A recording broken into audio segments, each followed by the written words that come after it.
Another edition of Out of the Starting Gate with Matt Dinerman, sponsored by Oaklawn Park, coming your way, folks. We've got a lot to discuss, so we're going to get right to it. Hope you're having a wonderful week, and we've got a lot to discuss here on Out of the Starting Gate. Before we get to the itinerary, we're going to go right to my immediate right here. A new guest on the show, Richard Migliore from America's Day at the Races, former jockey and a very successful one at that. Richie, welcome to the show, and right away I need to ask you, you were a very successful rider for many, many years. It's not easy for a jockey where it's their lifestyle to transfer their talents to another position, and very different talents as well when you look at the skill set and the list of skill sets you need to have. Go into the broadcasting game. What made you get into broadcasting? Well, my riding career actually ended very suddenly, and I really wasn't thinking about my next career, but immediately after I announced my retirement, Amy Zimmerman, who was with HRTV at the time, contacted me and asked if I'd like to try doing television, as did Charlie Haywood, who was the president of the New York Racing Association at the time. And I was still in a neck brace. I was recovering. So I said, when I feel better. So the first telecast I did was Breeders' Cup Preview Day at Belmont Park for HRTV. So they put you on a big show right away. Oh, they threw me right into the deep end of the pool, and I nearly drowned. I was terrible. I really don't know what they ever saw in me. I got home from that day, and my wife and I looked at each other, well, they won't be calling again. And in fact, Amy called a few days later and asked me if I would go do the Breeders' Cup at Churchill Downs. So the second thing I did was Breeders' Cup. The big show. I mean, that's as big as you can get for a broadcaster to be on a show like that. Yeah, I went from the deep end of the pool to the ocean. But, you know, something really amazing happened, and I got paired up with Lafitte Pinkeye and Scott Hazelton. And they were just so generous and kind and really helped me learn and develop. And thankfully, I improved as we went along. Look, I've never ridden in a horse race, obviously, and there's no adrenaline rush and the feeling of winning. There's nothing like it.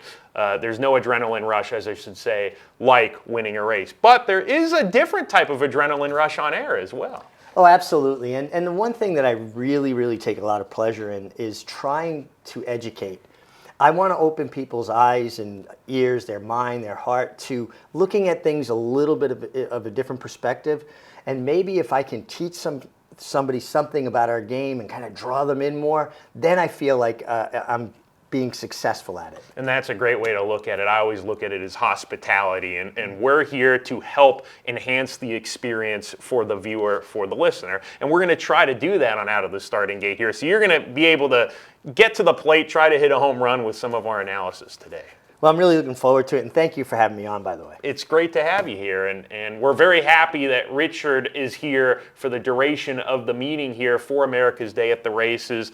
You mentioned Lafitte Pinkeye, Scott Hazelton, very successful broadcasters and very good guys as well. Yeah, terrific people, and both grew up in the game. Obviously, Lafitte's dad being a Hall of Fame jockey, and Scott Hazelton's dad, Richard Hazelton, should be a Hall of Fame trainer. Yeah, obviously very successful. The bloodline runs deep there in terms of success in the business, and yours as well. You've got a son, Joseph, who of course is a bloodstock agent. Your brother, you were mentioning off air, is the agent for Dylan Davis, who's having a heck of the last probably, year and a half, 2 years. Yeah, Dylan's really kind of come to the fore, developed, matured into a top rider. And my daughter, Gabrielle, is the vet administrator for the New York Racing Association. Oh, very cool. Yeah. Okay, so it's a family affair for Absolutely. Sure. Let's get to the Triple Crown talk right away. You know a little bit about Triple Crown talk, good 3-year-olds. You've sat atop them, you've now watched them, so I think you've got a good gauge on this. And we're going to start right away, Richie, with the Gotham Stakes. We had a number of Derby points races this past weekend throughout the country, and we go to Queens, New York, your neck of the woods, New York, Richie, and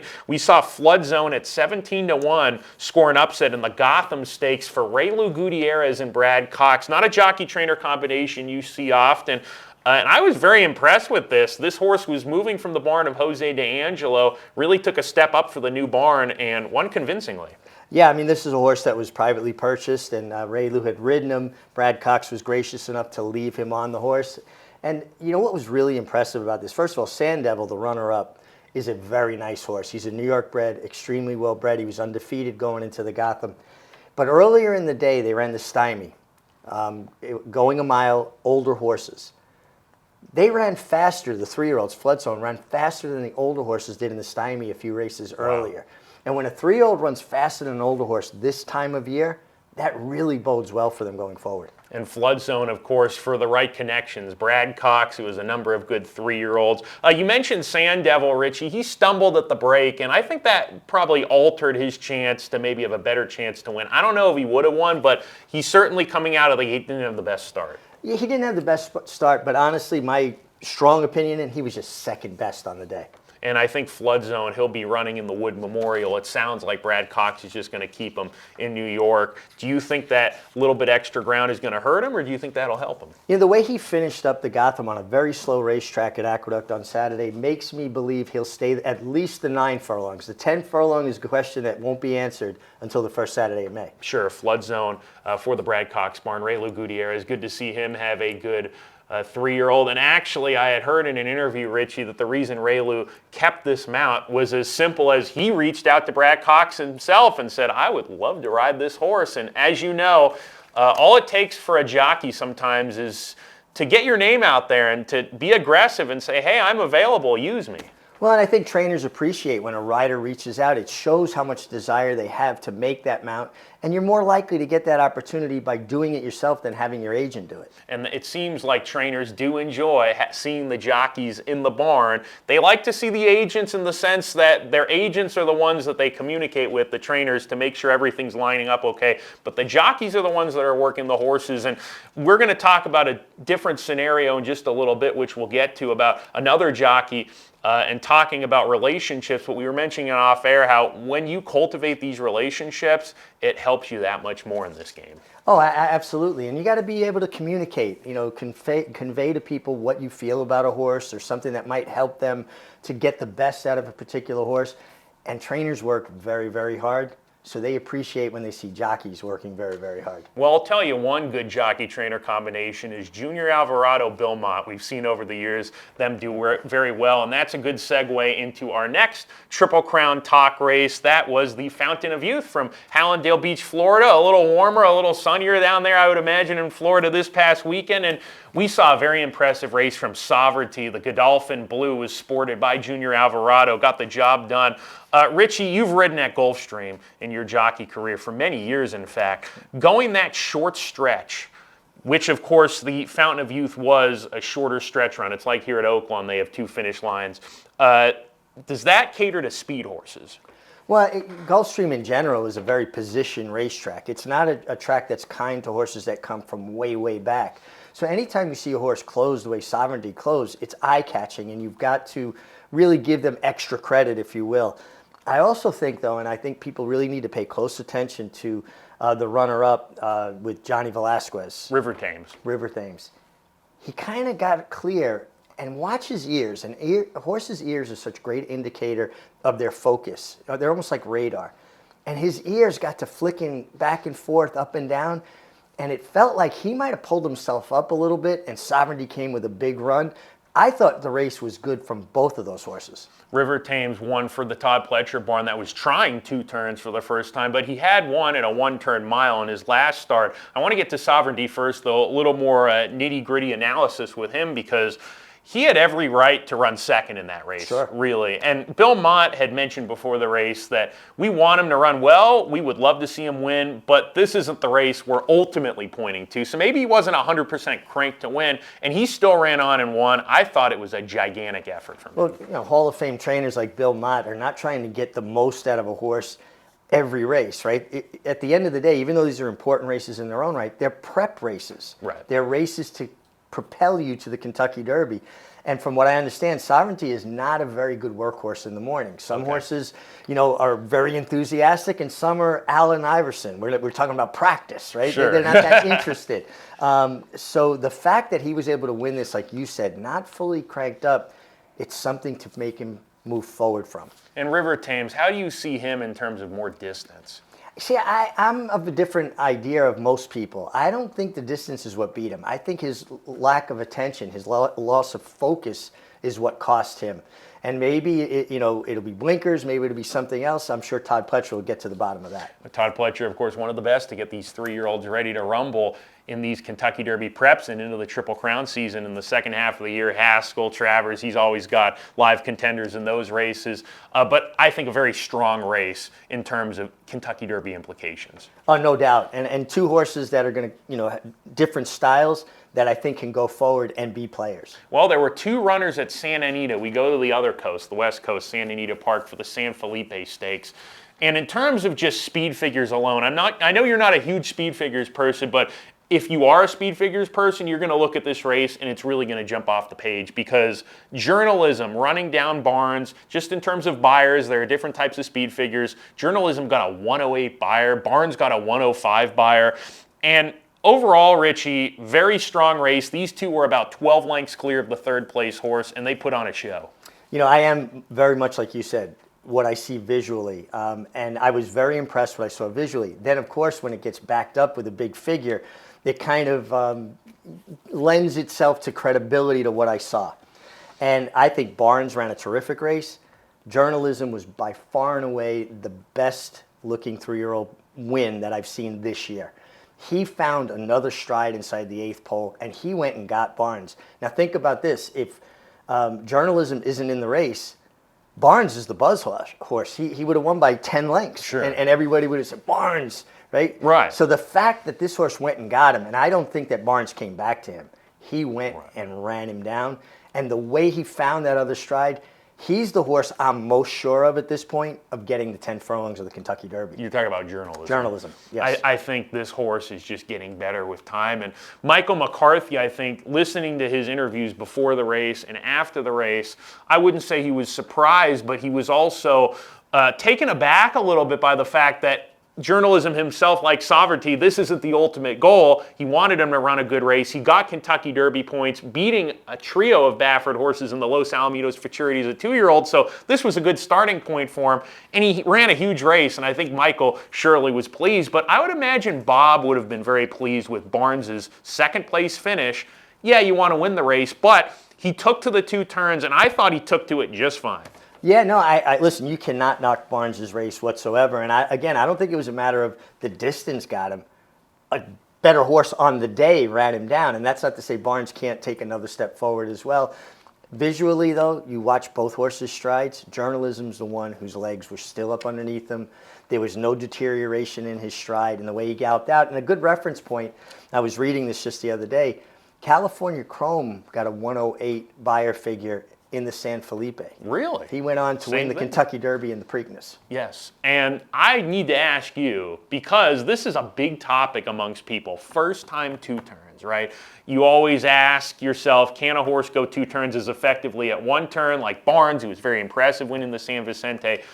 But Bob Baffert, he has him fit. He trains him as hard as anybody. And there were some people that were saying, it was his first start at 2 turns. Can he improve off of that? What's your opinion overall on going 2 turns with Barnes? And can he improve, or do you think Bob had him ready? I think Bob had him ready. Bob is a guy who really hones them, for every start. I'm of a different idea. I think some horses that maybe don't want 2 turns, and I'm not saying that's the case with Barnes, run their best race the first time 2 turns, because especially a speed horse, because 1-turn races, they jump, they're running, they build up momentum on a straightaway.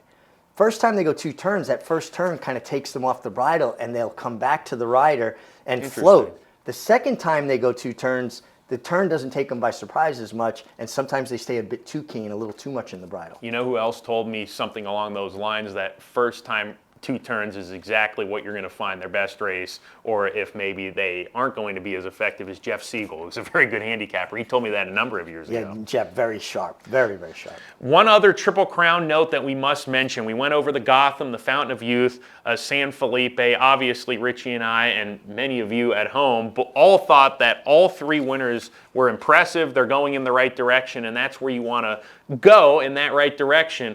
Richie, sometimes, by the way, I do need to mention this to you, sometimes the best horse in the entire crop doesn't even win the Kentucky Derby, but the horses that are peaking at the exact right time win the big one. Well, think about 3-year-old horses as you would kids. right? You know, they're basically high school athletes starting the year. By the time they get through the Derby preps, they're college athletes, and by the time they get to the Derby, they're stepping up into the professional ranks. That's kind of where they're at in their development, and the best athlete starting high school is not always the best athlete coming out of high school. Right, right. And I think that with this all in mind, with these 3 races, all of these horses, they're going in the right direction. It doesn't seem like any of them are horses that, oh, that was their best race, they peaked. It looks like we can possibly see more from some of these horses. Well, and what's exciting for me, you know, and obviously I'm a fan first, and I make my living covering racing, is I think this is an outstanding 3-year-old crop. I think it's as solid a crop as we've seen in a long time. A very, very good crop. I would agree with that. We've got a good group of 3-year-olds prepping for the Arkansas Derby and the Rebel. We saw in the Southwest, Speed King won the Southwest. We saw a very nice run from Cole Battle. He's just a gutsy colt there, a little guy, but he can run. There is some news, Arkansas Derby news, of a rider change with Sandman, who's been the hype horse, purchased for a lot of money. He's always had talent. He's hit the board in his last 2 races, the Southwest and the Rebel. He's going to have a new rider per Steve Bick on Tuesday morning. He tweeted out, I don't call it X, I call it Twitter. On Twitter, Steve Bick tweeted that Sandman will have a new rider. Christian Torres has ridden Sandman his last few starts here, all at Oaklawn Park. Jose Ortiz is going to be picking up the mount. We mentioned off air, Richard, a pretty important move, I would say, because as a jockey, first of all, the jockeys are the ones navigating the horses, but on top of that, as you mentioned off air, Richie, and you can elaborate on this, you want to give your horse the best chance to succeed down the line in bigger races. So the connections are doing what they feel is best. However, it's a tough situation to be in with Christian Torres because in my personal opinion, I thought Christian rode Sandman great in all 3 races. Yeah, I think so too. I'm in full agreement with you. First of all, just to stay in the middle of him in the Southwest, the way he stumbled and kind of ducked out from underneath him, and then to rally to be second. He was a little bit up against it in the Rebel because horses that were forward were having the best of it on Rebel Day, right? And they got away from him a little bit, but he came with his run. I don't think that if another rider was on him in either circumstance, his finish is going to be any different. Agreed. So in one respect, it's not fair to Christian. Right. In the other respect, you understand that connections have riders they're comfortable with. Jose Ortiz, who's picking up the mount, rides a great deal for West Point, Terry Finley on the East Coast, and they're doing what they think they need to do to give themselves the best chance. Personally, I think Christian was a fine fit for the horse, but he has to just stay professional, keep a good attitude, don't let it knock him down. One thing about jockeys, they're the most visible part of the team, the human part of the team. They probably get too much credit when horses win, and they definitely get too much blame when horses lose. I would say that you've been on both sides of that coin as well in your riding career in many big races because you rode in the biggest races we have. As a jockey mentally, what do you have to do to stay on the right track? You've got to keep a good attitude. You've got to be appreciative of the opportunities you get, and you can never control when you're going to get an opportunity. The only thing you can control is your work ethic, your attitude, and being prepared to make the most of the opportunity when it presents itself. And sometimes things work out. You make a rider change and it works, and maybe that's because of the rider. Maybe it's just totally circumstantial. Other times, you make a rider change and it doesn't do anything. Well, you know, during my career, if I didn't feel like I was getting the best out of a particular horse, I would go to the connections and say, I know there's more there, and I can't seem to find the key. You maybe want to try somebody else. Wow, that's admirable. Well, it gives you more credibility with the connections, and they respect that. You know, you're trying to make the team win, and it'll repay you someplace along the line. And as you mentioned, Christian's been our leading rider the last 2 years here at Oaklawn.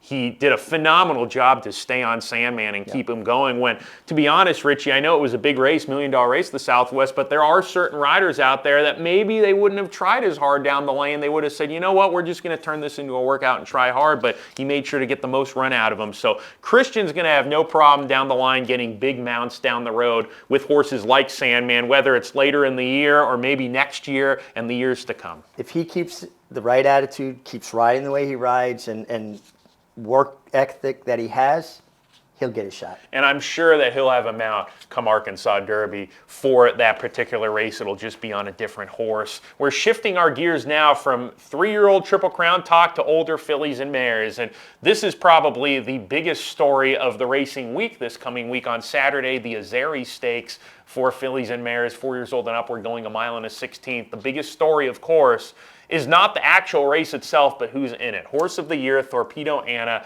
You see her right behind us here. She won the Fantasy here last year at Oaklawn, then went on to win the Kentucky Oaks. She was a little bit unlucky to lose the Travers last year. She ran a terrific race behind Fierceness, losing by a narrow margin after some trouble on the far turn there with some traffic, having to negotiate that. Went on to win the Breeders' Cup Distaff. She won last year's Horse of the Year award, Richie, and she is back drawing the rail in a field of 7. Now, we know what she can do. Obviously, the question now becomes, is she going to come back the same from 3 to 4? Because you mentioned it off air. The Colts, a little more reliable in that sense, but with the fillies and mares, sometimes they continue great form. Other times, for whatever reason, they don't. Yeah, and, by all accounts, she's training like she's going to come back a better version of herself at 4 than she was at 3, which is a scary thought. For us as racing fans, getting to see the reigning Horse of the Year right here at Oaklawn Park. Right. And I'm so excited. She gets into town tomorrow. I will be at the barn when she arrives. I was talking with Ray, the assistant trainer, to Kenny McPeak, and he's going to shoot me a text when the van hits the road. It'll be about 7 hours from Fairgrounds to here. And I'll be there to greet her because I'm excited. Sure. You're a racing fan like everybody else. So if you're anywhere in proximity to Oaklawn Park, come out and see the reigning Horse of the Year because that's something very special. And as you've noted in the past off air, Richie, this is a racing town. I can guarantee that there will be more fans than we would see even on an average Saturday because Thorpedo Anna is going to be here. Oh, absolutely. I stopped and got takeout Sunday after the races to go back to my place. 3 people stopped me in the restaurant just to talk about Thorpedo Anna. Very cool. Oh, that's very interesting. Yeah. So we're going to see her drawing the rail. So she's inside. And if you take a look at the field, Richie, there's actually a good amount of speed in this race. So from the inside, from a jockey's perspective, how are we feeling there going into the gate if you're Brian Hernandez Jr., a regular rider? What's your plan? Well, you've got to get your position going forward. You've got to come out running from the rail. So even if another speed horse or a few speed horses want to go, that creates separation. You don't want the field to fold over, bunch up, and slow down in your face with the best horse. Now you've just gotten yourself in a jackpot. Brian is such a top rider, evidenced by all of his success last year. Riders just need an opportunity. He got the opportunity. He made the most of it.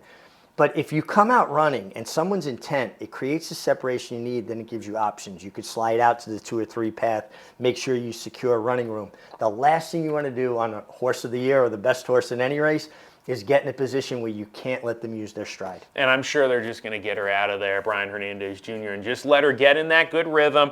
Speed is king nowadays, as they may say. And Bob Baffert, D. Wayne Lucas, Brad Cox, all of their good horses usually have speed, and she has speed. What do you see from her that makes her so effective? A $40,000 sale purchase by Fast Anna, who is a sprinter. She can stretch that speed. I just think she has a phenomenally athletic stride and such a high cruising speed. Well, her athletic prowess, no doubt. I mean, it's on display, and she has the mechanics of her stride are impeccable. She's light on her feet. She's able to make shifty moves when need be. But the one thing that we can never, ever underestimate or discount is a horse is a herd animal. Mm-hmm. And there's always a herd leader. Right. And I watch horses in the field. At my farm, I watch horses. And when a horse is the dominant personality, when another horse gets close to them, they almost give them a look like, are you serious? And they back off. She is the herd leader. Steve Asmussen told me a story a few months ago. He was schooling horses, and he told me about Curlin. And he said Curlin was the most alpha male type of horse I've ever been around and ever trained. And he had just beaten Lawyer Ron, I believe, in the Jockey Club Gold Cup before the Breeders' Cup at Monmouth, where it was raining and it was all messy. And Steve told me that Lawyer Ron in the receiving barn looked at Curlin and knew exactly who it was, and his eyes got big and he slouched over like, oh, I have to go up against this horse again. And Steve says, as soon as I saw that, I said, that horse is not going to run his race. And sure enough, he didn't, and Curlin won the Breeders' Cup. Oh, it's just what we're talking about. He was the dominant male, the herd leader. You can go back to Affirmed and Aladar. Affirmed always beat Aladar when Aladar was next to him. Only time Aladar beat Affirmed was when there was a horse between them and he had separation, and Affirmed couldn't give him the evil eye. So there's a lot to that when you have a horse that really wants to eyeball one. Well, Thorpedo Anna, as you talked about, definitely a herd leader based on her form. 8 wins, 2 seconds from 10 starts. Can't get much better than that, and she will be a very low odds favorite. I mean, you're not looking at a field where there's anybody that's anywhere close to her talent level. So she's going to be low odds. I would say, just like you said, don't overthink it. Get her out of the gate. Let her do her thing. Yeah, you're on the best horse. You don't want to risk getting her in a jackpot. But Brian Hernandez is, again, such a top rider. And, jockeys know the other jockeys that are good. Sure. Even if they're not getting all the press or they're not getting the best opportunities, Brian Hernandez has always been a rider that all the other riders respect. And he's a good guy, too, if you get to talk on top to him. of it. Very smart, nice guy. Yeah. So we know Thorpedo Anna. I know in my heart that she's going to come with her A game. I agree with you, Richie. I think she's going to be just fine. And who knows, maybe she'll get even a little bit faster because her speed figures indicate she's fast, but she's not getting monster buyers either. So there may even be room for improvement as she gets a little bit bigger and older. You just naturally being a more mature horse from 3 to 4. People probably don't give her enough credit for the cotillion win. Mm-hmm. But that's what champions do. She was not at her best that day, and she still found a way to win. That's what champions do. And that's the Grade 1 cotillion. I actually mentioned, before we get to our next topic here, when Idiomatic beat Soul of an Angel in the Molly Pitcher on Haskell Day at Monmouth, calling the race, it just came into my head. Soul of an Angel, Irad Ortiz made sort of a sneak attack on the far turn when the pace was slow and went by her for a little bit, and Idiomatic came back at her, and I said in the race call, as Idiomatic was fighting back, she's showing why she's a champion, and they have that heart. Right, and they find a way. And that move works sometimes when you try to take the wind out of horses. It's, in boxing, you could have a dominant champion. You can still get caught with a punch. For sure. Think about Mike Tyson and all those guys. You can still get hit a little bit hard. It's not that they don't have bruises themselves, but it's how you punch back. So we're very excited to see Thorpedo Anna this Saturday. It's race number 10 on an 11-race card, the $400,000 Azeri Stakes for filly and mare routers. We'll stay on the Kenny McPeek train here, Richie, for our next up-and-comer this week. We've just got one of them. We have these up-and-comer specials where we talk about horses that are going in the right direction, usually younger horses, and Decadent is one that is our up-and-comer this week. Just one. She for the Kenny McPeek barn. Second time out last week as you take a look at this replay here. $100,000 sale purchase by Gervin. Broke her maiden as a 2-year-old late in December at Gulfstream on the Slop. Sprinting, going one turn. Tried the route game here at Oaklawn on a fast track, and she motored from last and won very impressively. Her buyer speed figure in this win here, Richie, an 80 buyer. You can compare that to Quiet Side's Honeybee win. She got an 86. So Decadent not that far off with less racing experience, and she's one that I think, Richie, has some ability to be a stakes horse down the line. Oh, I wholeheartedly agree with you. The fact that she went from 7/8 to 2 turns and finished the way she did. A lot of times horses will come out of that 1-turn debut and they lay up closer. They show more speed as they stretch out. She still settled and came with that kick, and another horse with that impeccable mechanics to her stride. And Kenny McPeek, he's so good with these fillies and mares, just getting them to develop. And even Thorpedo Anna, the way he developed her, he has done such a good job with keeping her fit, but happy, healthy. You see sometimes horses, the lemon gets squeezed dry, so to speak, with them. And Kenny does a phenomenal job at putting these horses in the right spots to where they continue to fire and they're fresh. Yeah, developing a horse for a career as opposed for a race. And Quiet Side was very good in the Honeybee, but she got the trip she needed to, not stops and starts like her comeback race, the race before. So it'll be interesting, more Decadent run. She's one you want to watch for. They've made their money back with her already, and I think they're going to make some more as long as she stays healthy. That's Decadent, who won on Saturday, March 1st, race number 7, and she was number 5 in that race. From off the pace, Decadent, one of quite a few Kenny McPeek fillies for the 3-year-old division in the Kentucky Oaks. So he's going to be separating them surely between the Fairgrounds, Gulfstream, Oaklawn, where his main winner strings are. We also want to mention this Saturday, there is a race right before Thorpedo Anna's, which features a pretty interesting filly, and I guess you could call her an up-and-comer too. Her name is Nuit Magique from the D. Wayne Lucas barn. First time out, she ran on February 8th sprinting as a 4-year-old. So I don't know what happened, Richie, but it took her a while to get to the races. Got bet, was not the favorite, 5-2 for $1 million purchase. She did get bet, but again, was not the favorite, and she won by 8. And I'm sure you took a look at that race, Richie. I believe you were on track for that. And when you look at her, believe it or not, she's a little bit of a smaller frame filly. You maybe might look at her and not think she'd go for $1 million, but she ran like $1 million filly on debut. She really did. And listening to Wayne Lucas immediately after the race, I could tell how high he was on her and how much he thinks of her going forward. And there was even a little bit of a mention of her maybe making stakes races before this Oaklawn Park stand ends. So, it's going to be interesting to see how she follows that up. Obviously, from a pedigree standpoint, you would think going further is not going to be an issue. And I like, though, that he is sprinting this gal because, again, lightly raced, just one start. Now she's running in a first-level allowance, race number 9, draws post 10 in a field of 12. Richie, I would think going a sprint distance, being outside isn't a bad thing compared to maybe when you're going a mile or a mile and a 16th where you have to work out a good trip. Sprinting, a different scenario. I like horses drawn outside. I agree with you, particularly here at Oaklawn. Since I've been here and really digging in and watching things, it seems like outside post positions, sprinting are a benefit. Horses get into a rhythm. They get into a good stride. They've got enough run to the far turn. 2 turns, though, I don't want to be hung wide here in the first turn, and you see it quite often. And one thing I'll say I've noticed, the riders here really kind of take care of each other into the first turn. And I think that has a lot to do with the stewards basically laying down the law. And I like strong stewardship because I think it makes it safer for the horses and riders. I would agree. When I was at Golden Gate, they were very strict. But you didn't see many inquiries at all. Everybody kept their paths, and they're setting the tone. Right, and that's the steward's job. You set the tone and apply it consistently.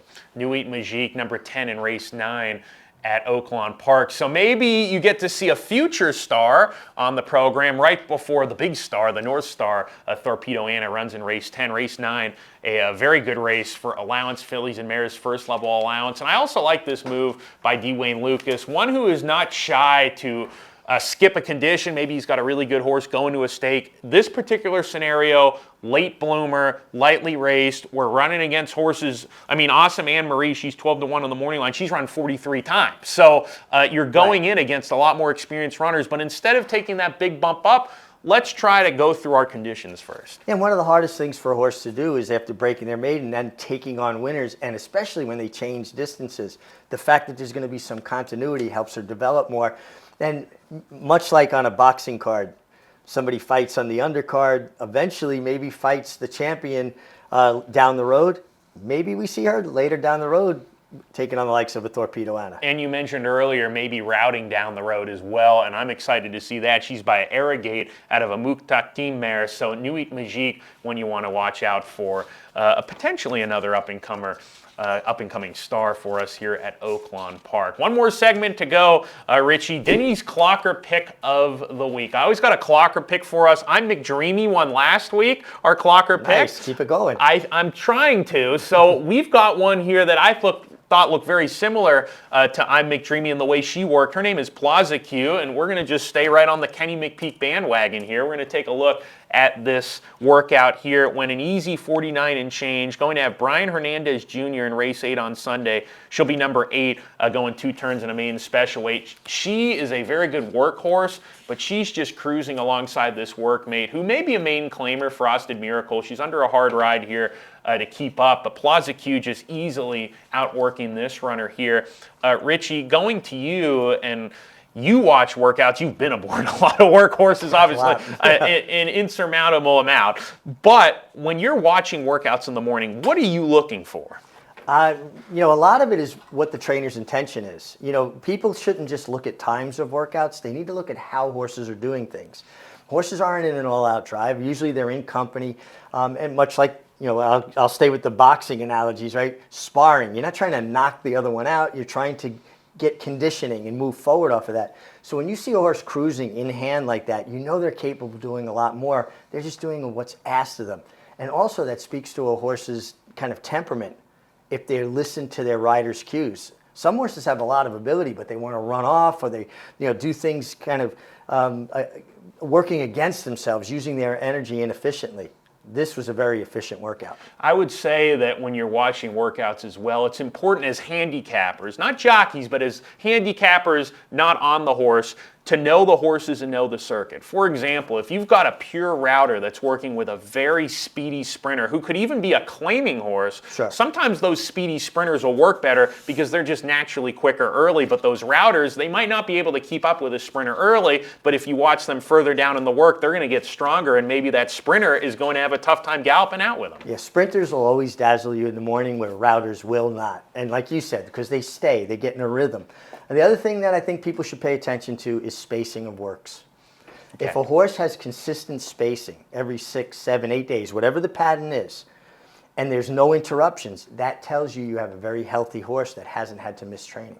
And there are certain barns that the way they campaign their horses, not only afternoon, but in the morning, some barns religiously work horses every 6, 7 days. And then there are other trainers that they space things out.